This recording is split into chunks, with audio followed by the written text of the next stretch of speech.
알테오젠의 내용은 뒤에 나왔다. 내용 전에 선행 매도세가 있었고 뒤에는 그렇게 생각하라고 공포심을 자극하는 이슈가 붙었다. 알테오젠 내용 해석은 전문성을 요한다. 이는 나보다 잘하는 이들이 많을 것으로 보고 내용 외적인 요소로 알테오젠 급락 이유를 분석해보겠다. 선현 배율이라는 개념은 오늘도 필요하기에 1탄에서 설명해둔 것이다. 못 본 사람은 보고 오자. 1. 외국인이 국장을 흔들었던 방식. 코스닥을 이용한 웹더독이다. 웹더독은 선물시장이 현물시장을 흔든다는 개념인데 국장은 이 방식이 확장되어 코스닥 자체가 코스피의 흔들기 도구가 되었다.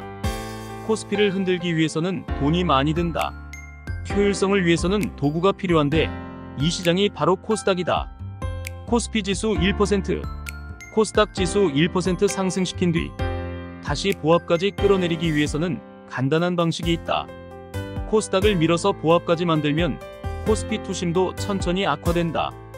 코스피 자체에 매도 압력을 넣어 하락시키기 위해서 2천억 원의 돈이 필요하다고 가정하면 코스닥은 400억이면 족하고 선물을 이용한다면 100억. 이 중 또 핵심 대형주 하나를 도구로 사용하여 센티를 잘 조절하면 50억으로도 될 수 있다. 국장 괴롭히기의 레버리지 방식이라 보면 된다. 이는 공매도가 전제된 개념이다. 시장 전반에 대한 공매도가 있는 상태에서는 이 방식은 큰 의미가 있지만 작년부터 공매도가 금지되었고 코스닥 도구의 가치는 사라지며 코스닥과 코스피가 따로 노는 현상이 발생한다. 금요일 코스피 코스닥 선물 격차다. 코스닥이 도구이던 시절에는 이런 격차가 잘 나지 않았지만 24년부터 완전히 따로 노는 경우가 많다. 이상한 것이 아니다. 코스닥을 도구로 이용하지 않을 때는 개별 롱숏이 진행되기에 당연한 현상이다.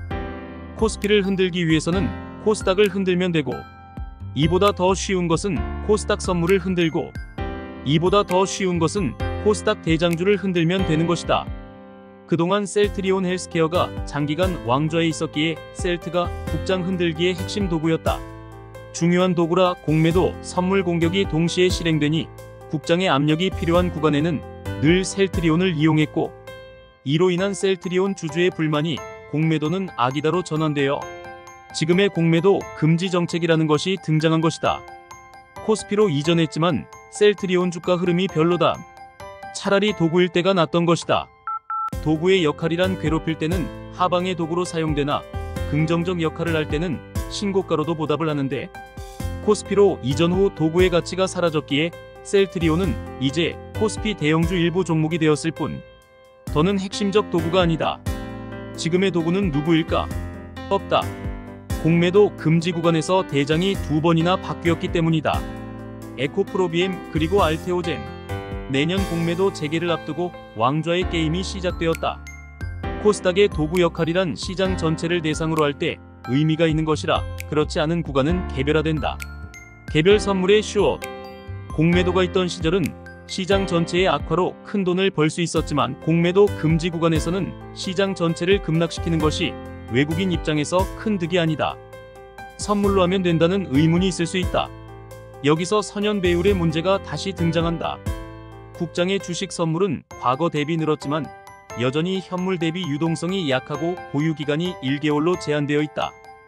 외국인 역시 시장 매수 매도는 글로벌 증시에 연동해서 짤 수밖에 없는데 함부로 개별 선물 시나리오를 전반에 짰다가는 1개월이라는 시한부 조건에서는 실패할 수 있기에 과거와 같은 시장 방식이 공매도 금지 구간에서는 통하지 않는 것이다. 지금은 지수 선물 시장의 투심을 이용한 개별 플레이가 진행된다. 8월 5일 삼성전자 8월물, 11월 15일 에코프로비엠 12월물 사례가 대표적이다.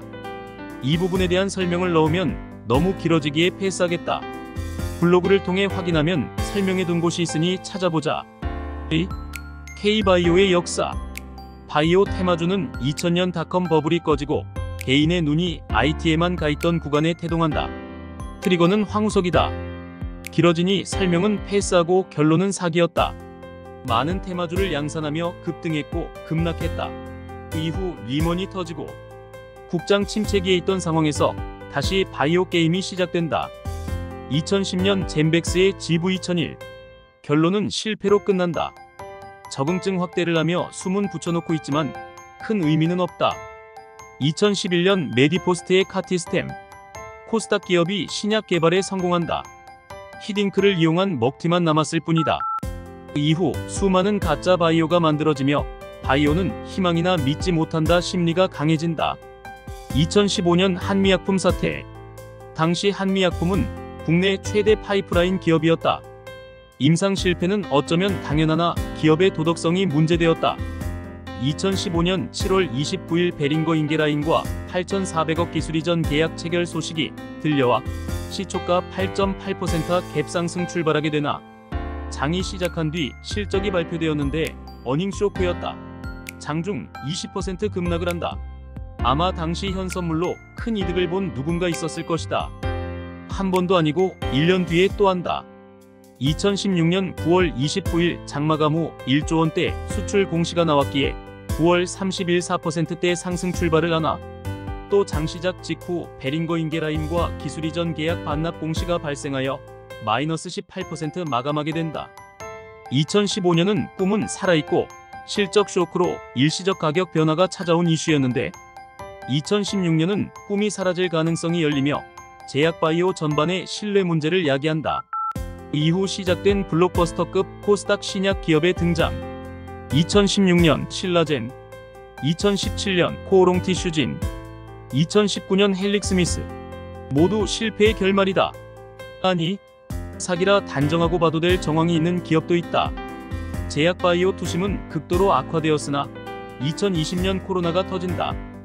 이를 핑계로 2015년 부각되지 못했던 기업들이 활개를 친다.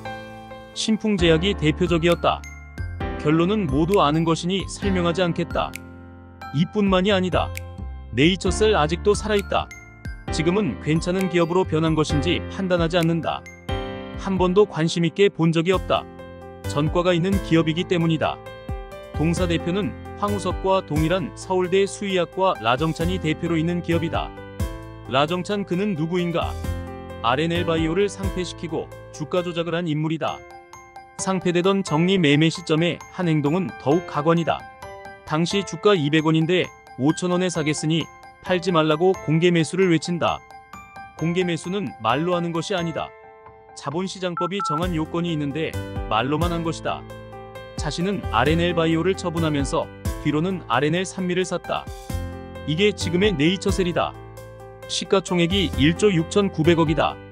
상법 개정이 안 되어 있고 국가도 방관하니 말도 안 되는 일이 계속해서 방치되고 있다. 이런 문제는 바이오 쪽이 특히 심하고 최근에도 국감에서 문제된 기업이 있다.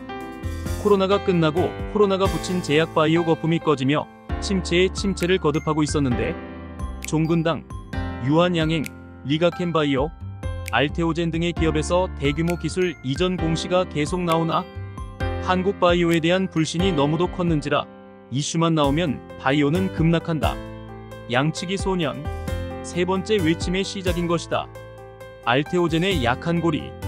알테오젠에 있는 것이 아닌 K바이오 불신의 역사와 관련이 있다. 바이오의 현재 진행을 23년 7월과 비교하는 경우가 있는데 다르다.